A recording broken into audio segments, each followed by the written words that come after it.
एक समय की बात है। नगर में रहने वाला कबीर नाम का एक लड़का अपनी जिंदगी से बहुत निराश था। उसकी निराशा का कारण यह था कि वह अब तक कुछ भी नहीं कर रहा था। उसके माँ बाप उसे ताने मारते कि तेरे सारे मित्र कुछ ना कुछ कर रहे हैं, लेकिन तू अभी भी घर में ही बैठा हुआ है। मित्रों के बीच भी अक्सर उसका मजाक ही बनता। वह कहीं जाता तो लोग उससे पूछते कि क्या कर रहे हो। उसे यह बताने में बड़ी शर्म आती कि अभी वह कुछ भी नहीं कर रहा। धीरे धीरे उसने रिश्तेदारों के यहां जाना और लोगों से मिलना जुलना कम कर दिया। वह ज्यादातर समय अपने घर में ही बैठा रहता। वो अकेले में रोता, भगवान को कोसता और अपनी किस्मत को दोष देता। अब उसे अपनी जिंदगी बोझ लगने लगी थी। कभी कभी वह सोचता कि जब वे कुछ करने के लायक ही नहीं है तो फिर उसके जिंदा रहने का भी क्या फायदा। उसे तो मर जाना चाहिए। एक दिन वे अपने नगर की एक सड़क से गुजर रहा था। तभी उसने देखा कि एक गुरु दुख के ऊपर प्रवचन दे रहे हैं। वह भी वहीं भीड़ में पीछे बैठ गया और गुरु के प्रवचन सुनने लगा। गुरु बोल रहे थे कि दुख एक गुरु की भांति होता है जो हमें जीवन की सच्चाई दिखाता है और हमें सही से जीवन जीने का तरीका सिखाता है। आप चाहें तो अपने दुख रूपी गुरु से जीवन जीना भी सीख सकते हैं और चाहे तो उस दुख में डूबकर बैठकर रो भी सकते हैं। कबीर भी गुरु की ये सारी बातें ध्यान से सुन रहा था, लेकिन उसे गुरु की ये बातें सही नहीं लगी। उसने खड़े होकर कहा, दुख कुछ भी सिखाकर नहीं जाता, सिर्फ पीड़ा देकर जाता है। दुख की पीड़ा अनंत होती है। ऐसा लगता है इसके बाद कुछ भी नहीं होने वाला, कुछ भी नहीं मिलने वाला। मृत्यु भी उसके सामने छोटी लगने लगती है। गुरु ने कहा, आखिर क्या दुख है तुम्हें? कबीर ने अपना सारा दुख गुरु के समक्ष कह सुनाया और पूछा, क्या आपके पास मेरे इस दुख का कोई समाधान है? यह सुन गुरु मुस्कुराए और बोले, जिस दिन तुम्हारे जीवन में सच्चा दुख आए उस दिन मेरे पास आना, मैं तुम्हारे दुख का समाधान अवश्य करूंगा। इतना कहकर गुरु वहां से चले गए। कबीर ने सोचा, क्या मेरा दुख सच्चा नहीं है? क्या जिसने से गुजर रहा हूं वो छोटा है? कोई भी मेरे दुख को नहीं समझ सकता। जब मां बाप नहीं समझ पाए तो गुरु के समझेंगे। अपने दुखों से परेशान होकर कबीर ने एक निर्णय लिया कि अब वह कुछ करके दिखाएगा। उसने एक छोटा सा व्यापार शुरू किया, लेकिन उसमें उसे सफलता नहीं मिल रही थी। पर उसके घर वाले खुश थे कि वह कुछ तो प्रयास कर रहा है। वह अपने व्यापार में जुटा रहा और उसे धीरे धीरे सफलता भी मिलने लगी। फिर उसने रफ्तार पकड़ ली और सिर्फ 3 साल के अंदर ही वह एक बड़ा व्यापारी बन गया। अब कबीर के चारों तरफ ऐसे बहुत से लोग थे जो उसकी चिंता करते थे, उसे पसंद करते थे, उसके काम की प्रशंसा करते थे। अब उसके घर वाले भी उसकी प्रशंसा करते नहीं थकते थे। दिन प्रतिदिन उसके मित्रों की संख्या बढ़ती जा रही थी। अब वो अपनी जिंदगी से बहुत ही खुश था। उसके कुछ मित्रों ने उसे सलाह दी कि जब तुम बड़े व्यापारी बनकर इतने खुश हो तो सोचो कि अगर तुम इस नगर के, इस राज्य के सबसे बड़े व्यापारी बन जाओ तो तुम्हारे पास कितना सुख होगा, कितने लोग तुमसे जुड़ना चाहेंगे, तुम्हारा कितना यश फैलेगा। स्वयं राजा भी तुमसे मित्रता करना चाहेंगे और जरूरत पड़ने पर तुमसे ही धन उधार लेंगे। मित्रों की यह बात कबीर के मन में घर कर गई। अब उसने और भी धन कमाने का प्रयास शुरू कर दिया, लेकिन उसे यह सब कुछ बहुत ही जल्दी चाहिए था। वह सब कुछ प्राप्त करने में अपना ज्यादा समय बर्बाद नहीं करना चाहता था। इसीलिए उसने ऐसे भी कार्य करने शुरू कर दिए जो उचित नहीं थे।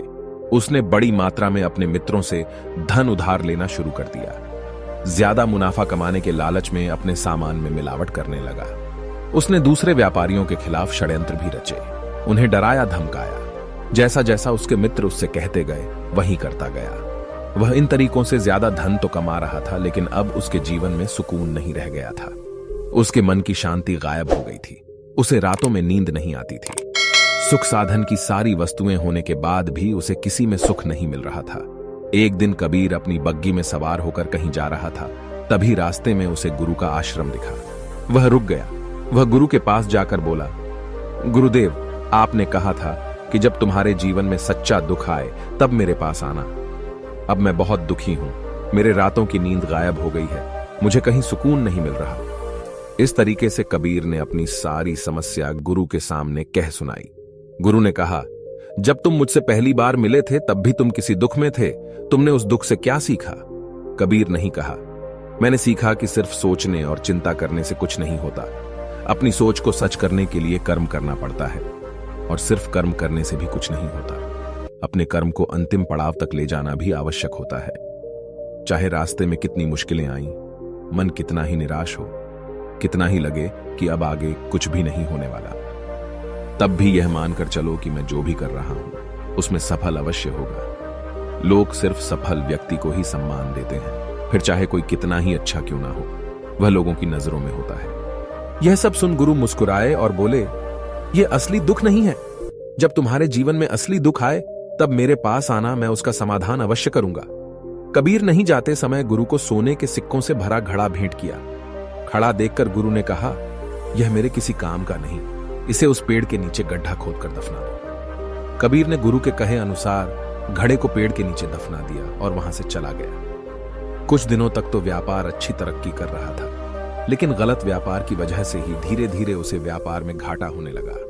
उसकी सारी धन संपदा धीरे धीरे खत्म होने लगी और एक दिन ऐसा आया जब उसके पास कुछ भी नहीं बचा और वह कर्जे से लग चुका था। लेकिन वह निश्चित था, क्योंकि उसने सारा कर्ज अपने मित्रों से ही लिया था। मैं सोचता था कि उसके मित्र बुरे समय में उसका साथ देंगे, लेकिन ऐसा कुछ भी नहीं हुआ। बुरा समय आते ही मित्रों ने ही सबसे पहले अपना उधार मांगना शुरू किया और उधार वापस न करने पर जान से मारने की धमकी भी दी। उसके शुभ चिंतक, उसे चाहने वाले सब उससे दूर हो गए। उसके वो मित्र जो उसके साथ मौज मस्ती किया करते थे, अब उससे दूर भागने लगे। उसके परिवार वाले उसे उसकी गलतियां और कमियां गिनाने लगी। उसकी सारी संपत्ति नीलाम हो गई और उसके पास कुछ भी नहीं बचा। उसने अपने पिता से सहायता मांगी तो पिता ने कहा, मेरे पास ये थोड़ी सी ही संपत्ति है, अगर मैं यह भी तुम्हें दे दूंगा तो तुम्हारी मां को कहां रखूं? इस संपत्ति हमारा आखिरी सहारा है। कबीर के भीतर बहुत गहरा दुख। उसके आसपास ऐसा कोई भी नहीं था जो उसके दुख को समझ सके, उसे संभाल सके। लोगों से मिले इस धोखे और विश्वासघात की वजह से वह अंदर तक टूट गया।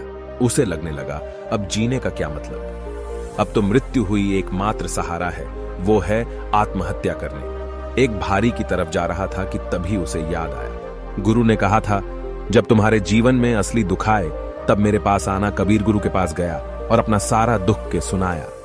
वहीं आंखों में आंसू भरकर बोला, मेरे इस दुख का समाधान कीजिए। गुरुदेव गुरु ने कहा, जब तुम्हारे जीवन में असली दुख आए तब मेरे पास आना, मैं उसका समाधान अवश्य करूंगा। कबीर ने कहा, क्या अभी जो मेरे जीवन में घट रहा है वो दुख नहीं है?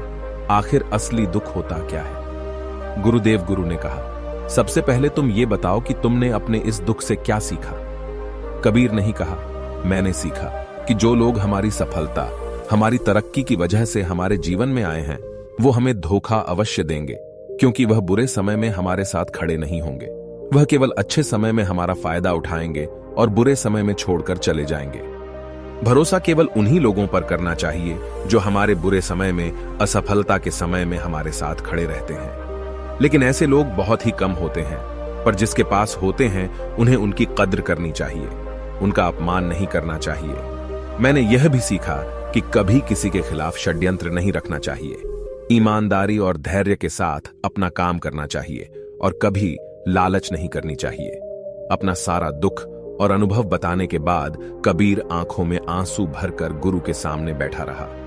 थोड़ी देर बाद गुरु उठे और उस पेड़ के नीचे गड्ढा खोदकर वह घड़ा बाहर निकाला जो सोने के सिक्कों से भरा हुआ था और उसे कबीर को दे दिया और कहा, जब तुम्हारे जीवन में असली दुख आए तब मेरे पास आना।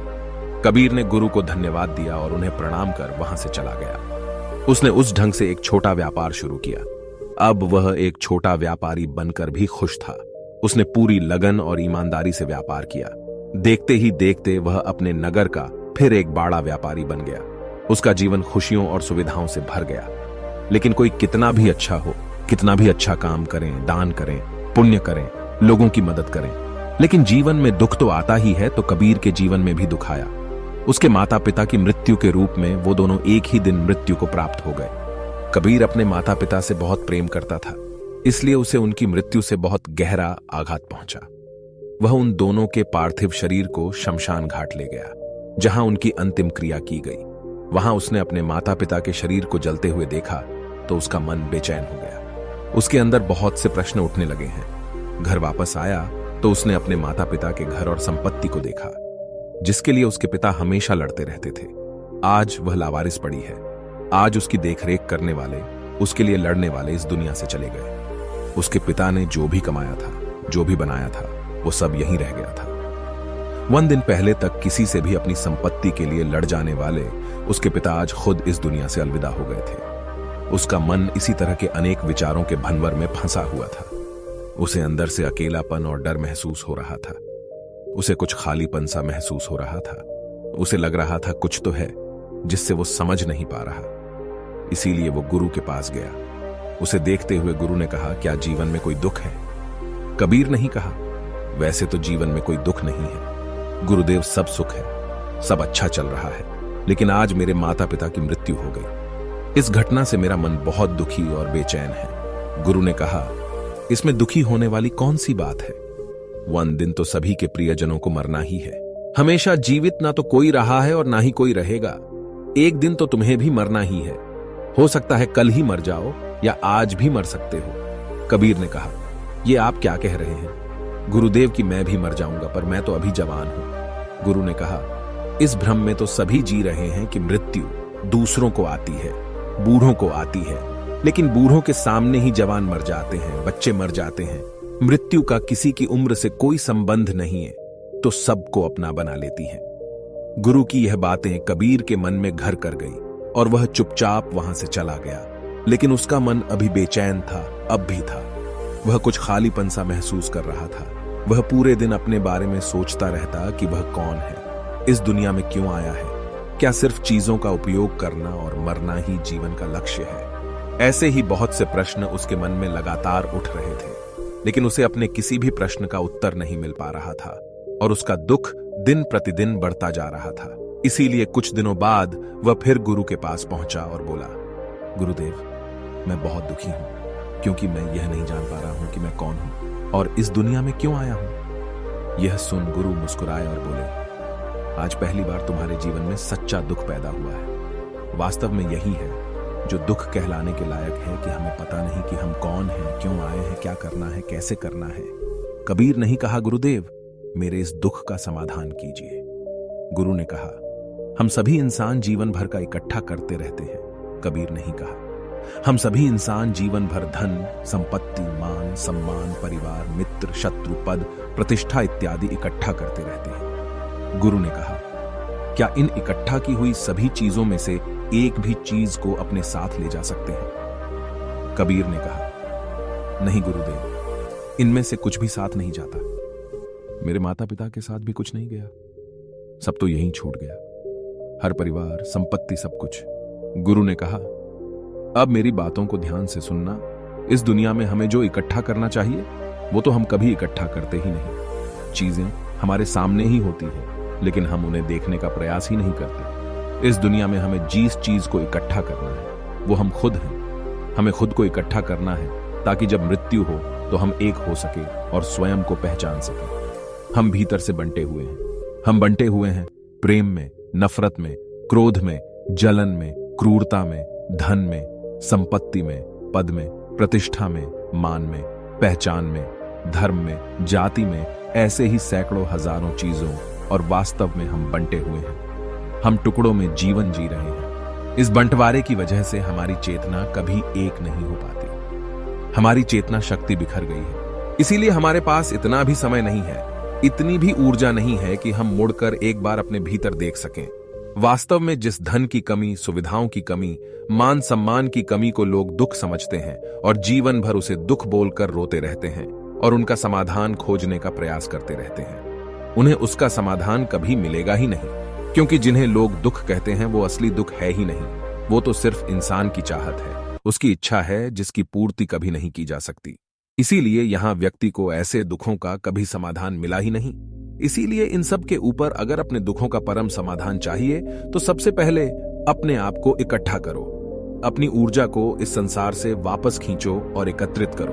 अपने ऊपर ध्यान दो, खुद पर ध्यान लगाओ। मृत्यु से पहले अपने आप को पहचान लो। ऐसे ही बिखरे हुए मत चलो। कबीर नहीं कहा तो क्या गुरुदेव हमें यह संसार छोड़ देना चाहिए? अपनी सभी इच्छाओं को मार देना चाहिए। किसी से प्रेम नहीं करना चाहिए। धन संपत्ति नहीं इकट्ठा करनी चाहिए। मान सम्मान की आशा छोड़ देनी चाहिए। गुरु ने कहा, एक बिखरे हुए मनुष्य के अंदर से कामनाएं, इच्छाएं और वासनाएं ऐसे ही निकलती हैं जैसे पहाड़ से कोई पत्थर गिर रहा हो जिस पर पहाड़ का कोई नियंत्रण नहीं है। सिवाय देखने, परेशान होने और कुछ खोने के। इसी प्रकार एक बिखरे हुए मनुष्य की इच्छाएं अनियंत्रित और दुखदायी होती हैं। उसका अनियंत्रित मन कुछ भी इच्छाएं और कल्पनाएं करता रहता है और दुखी होता रहता है। लेकिन जब व्यक्ति एकत्रित हो जाता है तो वह जो भी करता है सब उसके नियंत्रण में रहता है। तभी इच्छाएं भी उसकी इच्छा से निकलती हैं। कबीर ने कहा, गुरुदेव, आपने मेरे सच्चे दुख का समाधान कर दिया। आपका बहुत बहुत धन्यवाद। आपसे मैं खुद को एकत्रित करने का प्रयास करूंगा। गुरु ने कहा, मानव शरीर में बहुत ऊर्जा है, बहुत शक्ति है, पर यह बेकार के कामों में बाज कर रह गई है, चीजों में लगी रहती है। यह ऐसा ही है जैसे कि एक अत्यंत शक्तिशाली मशीन किसी बच्चे के हाथों में दे दी गई हो और वह बिना सोचे समझे, बिना किसी नियंत्रण और जानकारी के बस इसकी शक्ति को कहीं भी बर्बाद कर रहा हो। इसीलिए अपनी चेतना की शक्ति पर ध्यान दो और इसे एकत्रित करो। कबीर को अपने प्रश्नों का उत्तर मिल चुका था। उसने गुरु को धन्यवाद किया और चुपचाप वहां से चला गया। दोस्तों, उम्मीद है कि आपको यह कहानी पसंद आई होगी। यदि आप ऐसी और मजेदार कहानियों और संदेशों को और सुनना चाहते हैं तो हमें सब्सक्राइब करें। नमो बुद्धाय।